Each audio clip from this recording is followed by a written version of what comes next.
Lots of kids dream of making a movie, but only the ones willing to die for it succeed.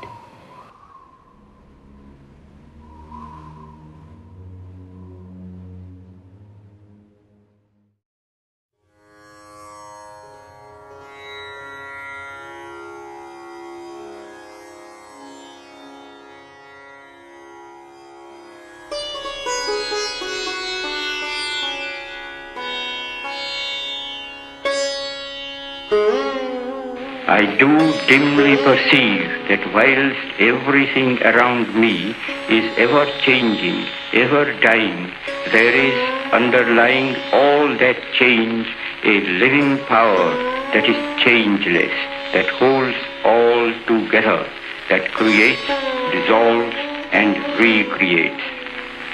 For I can see that in the midst of death, life persists. In the midst of untruth, truth persists.